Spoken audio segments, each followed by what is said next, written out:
স্বাগত ডিবিসি সংবাদে আপনাদের সাথে আছি অর্ঘমিত্রা তরফদার। এবার জানাবো খবরের বিস্তারিত। কক্সবাজারের উখিয়ায় রোহিঙ্গা ক্যাম্পে লাখো মানুষের সাথে ইফতার করলেন জাতিসংঘের মহাসচিব অ্যান্তনিও গুতেরেস ও অন্তর্বর্তী সরকারের প্রধান উপদেষ্টা ডক্টর মোহাম্মদ ইউনুস, যেখানে মিয়ানমারের ফিরতে রোহিঙ্গাদের সব ধরনের সহায়তার আশ্বাস দেন গুতেরেস। আর অন্তর্বর্তী সরকারের প্রধান উপদেষ্টা রোহিঙ্গাদের দেখতে আসায় জাতিসংঘের মহাসচিবকে ধন্যবাদ জানিয়ে প্রত্যাবাসনে সব ধরনের সহায়তার কথা জানান। উখিয়ার ৪ নম্বর রোহিঙ্গা ক্যাম্পের হেলিপ্যাড ঘিরে লাখো মানুষের সমাগম। দুই পাশের পাহাড়ি ঢাল আর নিচের সমতল জুড়ে যেন মিলন মেলা রোজাদার রোহিঙ্গাদের। প্রায় ১ লাখ মানুষের সাথে জাতিসংঘ মহাসচিবের ইফতার আয়োজন করেন অন্তর্বর্তী সরকারের প্রধান উপদেষ্টা ডক্টর মোহাম্মদ ইউনুস। সেই আয়োজনেই রোহিঙ্গা ক্যাম্পে এই উৎসব। শুক্রবার বিকেলে অনুষ্ঠানস্থলে পৌঁছালে রোহিঙ্গারা উল্লাসে ফেটে পড়েন। ডক্টর ইউনুস তাদের হাত নেড়ে শুভেচ্ছা জানান। লাখো মানুষের এই আয়োজন শুধু যে ইফতার তা নয়, এ যেন নির্যাতিত নিষ্পেষিত মানুষের পাশে দাঁড়ানোর এক বার্তাই দিলেন ডক্টর মোহাম্মদ ইউনুস এবং অ্যান্তনিও গুতেরেস। রোহিঙ্গারা বিশ্বাস করেন বিশ্ববরেণ্য এই দুই ব্যক্তিত্ব তাদের পাশে থাকলে দীর্ঘদিনের তাদের যে স্বপ্ন স্বদেশের প্রত্যাবাসনের, সেটির এক ধাপ এগিয়ে যাবে সহসাই। পরে রোহিঙ্গাদের উদ্দেশ্যে কথা বলেন জাতিসংঘ মহাসচিব। জানান, মিয়ানমারে ফেরার আগ পর্যন্ত তাদের পাশে আছে জাতিসংঘ। সর্বোচ্চ সংযম, বেসামরিক নাগরিকদের সুরক্ষা এবং সাম্প্রদায়িক উত্তেজনা বন্ধে মিয়ানমারের সব পক্ষকে আমরা আহ্বান জানাই। আমি মনে করি এখানে আর্থিক সহায়তা কমলে নিরবিচ্ছিন্ন বিপর্যয় হবে, মানুষ ভুগবে এবং মারা যাবে। পরে সবার সাথে ইফতার করেন জাতিসংঘের মহাসচিব ও প্রধান উপদেষ্টা। রোহিঙ্গাদের সামনে স্থানীয় ভাষায় বক্তব্য দেন ডক্টর মোহাম্মদ ইউনুস। মিয়ানমারে নিরাপদ প্রত্যাবাসনের কথা উল্লেখ করে তাদের ফেরত পাঠাতে জাতিসংঘের মহাসচিবের সাথে থাকার কথা বলেন তিনি। যত তাড়াতাড়ি পারা যায় দুনিয়ার মানুষের উত্তর বোঝাগণ যোগ্যই অন্যরাও নিজের থেকে গিয়ে বলতে আমরা দুনিয়ার মানুষের সেবা আরা করছম, আর ক্ষমতা আনাতে আসছে আনা পাইছম।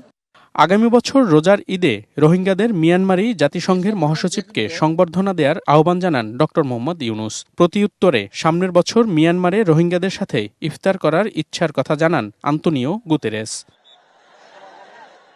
মনিরুল সোহাগ, ডিবিসি নিউজ, উখিয়া, কক্সবাজার।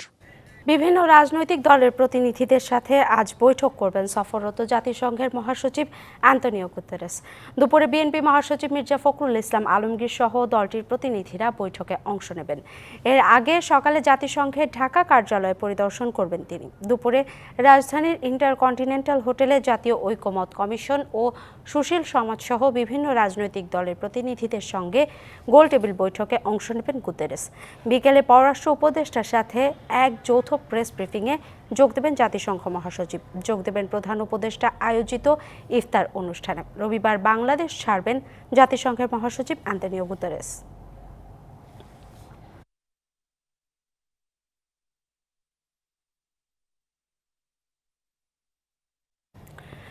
রোহিঙ্গাদের জাতীয় পরিচয়পত্র পাওয়া ঠেকাতে জাতিসংঘ শরণার্থী বিষয়ক হাই কমিশনের ডাটাবেস ব্যবহার করতে চায় নির্বাচন কমিশন।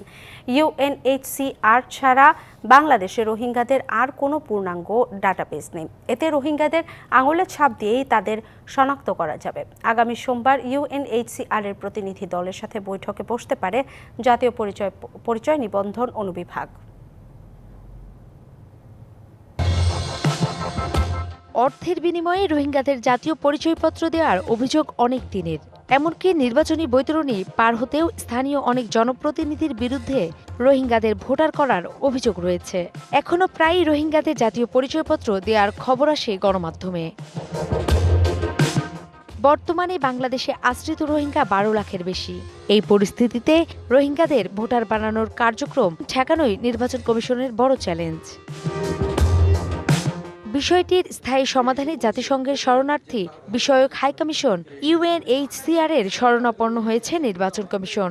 স্বরাষ্ট্র মন্ত্রণালয় এবং আমরা উভয়ই পররাষ্ট্র মন্ত্রণালয়ে অনুরোধ করি যে আপনারা ইউএনএইচসিআরকে একটু অনুরোধ করেন যাতে এই ডাটাবেসটা আমাদেরকে তারা ব্যবহার করার সুযোগ দেয়, যাতে করে রোহিঙ্গারা যেন আমাদের এখানে ঢুকে পড়তে না পারে, আমরা সেই প্রোটেকশনটা নিতে পারি, সেই ব্যবস্থা করতে পারি। রোহিঙ্গারা এদেশে পালিয়ে আসার সময় আঙ্গুলের ছাপসহ একটি ডাটাবেজ তৈরি করেছিল ইউএনএইচসিআর। এটাকেই কাজে লাগাতে চায় নির্বাচন কমিশন। রোহিঙ্গাদের যে একটা ডাটাবেজ করা হয়েছে ইউএনএইচসিআর এর পক্ষ থেকে, এই ডাটাবেজটা এই মুহূর্তে আমাদের কাছে নেই। না থাকার কারণে আমরা কোনো রোহিঙ্গা বায়োমেট্রিক দিয়ে ঢুকে পড়ছে কিনা এটা ওই সফটওয়্যার দিয়ে আমরা চেক করতে পারছি না। আগামী সোমবার ইউএনএইচসিআর এর প্রতিনিধি দলের সাথে বৈঠকে বসতে পারে নির্বাচন কমিশনের জাতীয় পরিচয় নিবন্ধন অনুবিভাগ। আমরা তো প্রতিনিয়তই যেহেতু ল্যাঙ্গুয়েজ দিয়ে আমরা বুঝতে পারি না, কারণ কক্সবাজারে অনেক লোকের ল্যাঙ্গুয়েজ আর রোহিঙ্গাদের ল্যাঙ্গুয়েজ তো অলমোস্ট সেম। নূপুর মাহমুদ, ডিবিসি নিউজ, ঢাকা। ভোক্তা অধিকার সংরক্ষণে 2009 সালে আইন প্রণয়ন হলেও এর সুফল পাচ্ছে না সাধারণ মানুষ। আইনি সীমাবদ্ধতার কারণে সুরাহা হচ্ছে না অনেক অপরাধেরও। এই অবস্থায় কোনো কোনো ক্ষেত্রে সময় সাপেক্ষ হলেও নিষ্পত্তির প্রতিশ্রুতি জাতীয় ভোক্তা অধিকার সংরক্ষণ অধিদপ্তরের। আর ক্যাবের দাবি, যে সর্ষে ভূত তাড়াবে তাতেই বাস ভূতের। এমন পরিস্থিতিতে পালিত হচ্ছে বিশ্ব ভোক্তা অধিকার দিবস। যেমন তেল বলেন, এটা বলেন, সেটা বলেন, সব কিছুতে দেখবেন ভেজাল, না হয় একটু কম, না হয় একটু এর মধ্যে একটা 2 নম্বর একটা কিছু আছে। কোহিনুর হক বাজার করতে এসে এভাবেই ক্ষোভ জানালেন তিনি।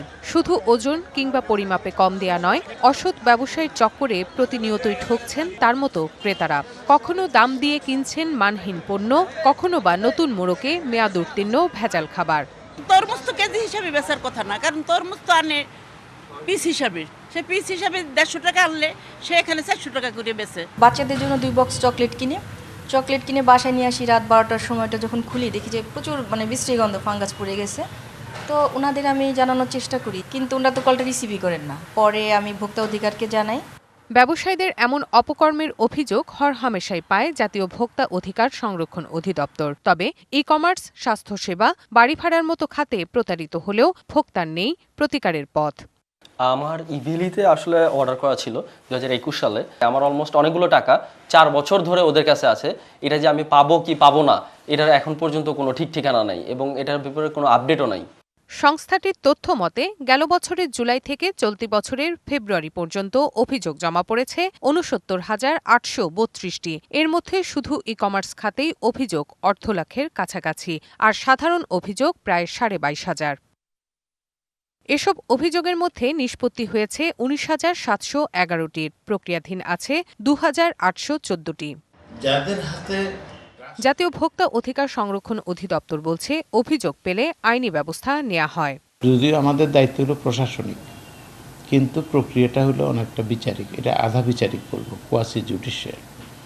সেখানে একজন ব্যক্তি অভিযোগ দিলেই সাথে সাথেই আপনার নিষ্পত্তি করা সম্ভব না। আমাদের এখতিয়ারের মধ্যে জরিমানার বাইরে যাওয়ার উপায় নেই। ভোক্তা অধিকার সংরক্ষণে আইনের বাস্তবায়ন একেবারে নেই বলেই মনে করে ক্যাব। ভোক্তা অধিদপ্তরে যে আজকে যে বাণিজ্য উপদেষ্টা, উনি একটা শিল্পগোষ্ঠী এবং যারা বাজারে সিন্ডিকেট করে এদের মধ্যে উনিও একজন। এই সরকারও এই যে ব্যবস্থা নেওয়ার কথা ছিল সেই ধরনের ব্যবস্থা নেয়নি। আইনের বাস্তবায়ন এই সরকারও করতেছে না। ক্ষেত্র বিশেষে এসব প্রতারণায় সরকার সহায়তা করছে বলেও দাবি করেন তিনি। Rifat Tasnova, DBC news, Dhaka. কানাডার নতুন প্রধানমন্ত্রী হিসেবে শপথ নিলেন লিবারেল পার্টির নেতা মার্ক কার্নি। স্থানীয় সময় শুক্রবার সকালে রাজধানী অটোয়ায় রিডো হলে দলীয় নেতাকর্মীদের উপস্থিতিতে শপথ নেন তিনি। একটি সরকারি নথিতে স্বাক্ষরের পরই কানাডার রীতি অনুযায়ী ফরাসি ও ইংরেজি ভাষায় রাজা 3য় চার্লসের প্রতি আনুগত্য প্রকাশ করে শপথ নেন কার্নি। এ সময় তার প্রতি বিশ্বস্ত ও সত্যসেবক হওয়ার প্রতিশ্রুতিও দেন তিনি। এরপরই শপথ নিতে দেখা যায় মার্ক কার্নি নতুন মন্ত্রী পরিষদের সদস্যদের। এদিকে শপথ নেয়ার আগে মার্ক কার্নি সাংবাদিকদের জানান, সরাসরি কাজ শুরু করাই তার মন্ত্রী পরিষদের প্রধান লক্ষ্য। গত রবিবার বিপুল ভোটে কানাডার ক্ষমতাসীন লিবারেল পার্টির নেতা হিসেবে নির্বাচিত হন 59 বছর বয়সী এই অর্থনীতিবিদ। এরই মধ্য দিয়ে অবসান ঘটেছে দীর্ঘ 10 বছর ক্ষমতায় থাকা জাস্টিন ট্রুডোর। ভারত জুড়ে নেচে গেয়ে উদযাপিত হলো সনাতন ধর্মাবলম্বীদের হোলি উৎসব। এই উৎসব শুধু হিন্দু সম্প্রদায়ের মানুষ পালন করে এমন নয়। হোলির রং এখন মেতে ওঠে বিশ্বের বিভিন্ন প্রান্তে। একে অন্যকে রং মাখাতে মেতে ওঠে ভারতবাসী। হিন্দুদের বিশ্বাস হোলি বসন্তের রঙিন সৌন্দর্য উপভোগ করার এবং শীতকে বিদায় জানানোর সময়। আজ উৎসবের বর্ণিল রঙে মেতেছে পুরো ভারতবাসী। উৎসবে অংশগ্রহণকারীরা একে অপরের গায়ে রং ছিটিয়ে দেন এবং আনন্দ উদযাপন করেন। আমি হোলি উদযাপন করছি। হোলি রঙের উৎসব, একে অন্যের গায়ে রং মাখিয়ে দিচ্ছি।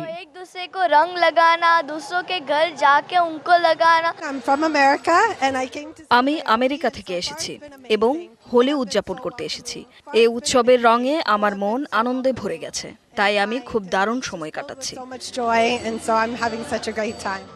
হোলি বা দোল ভারতের সবচেয়ে প্রাণবন্ত এবং আনন্দময় উৎসবগুলোর একটি। এটি শুধু রঙের উৎসব নয়, বরং ধর্ম, ভক্তি ও ঐতিহ্যের এক আধ্যাত্মিক উদযাপন। ভারতের ঐতিহাসিক অনেক মন্দিরে হোলি উদযাপনকে কেন্দ্র করে সৃষ্টি হয় আনন্দঘন এক বিশেষ পরিবেশ। বেশিরভাগ মানুষ সাদা পোশাকে একে অপরের গায়ে রং ছিটিয়ে উদযাপন করছে এই উৎসব। Nahida Rinthi, DBC news desk. DBC সংবাদে এই ছিল এখনকার মতো। ডিবিসি নিউজের সংবাদগুলো পড়তে ভিজিট করুন dbcnews.tv আর ভিজিট করুন ডিবিসির ফেসবুক পেজ এবং ইউটিউব চ্যানেল। ডিবিসির সঙ্গেই থাকুন।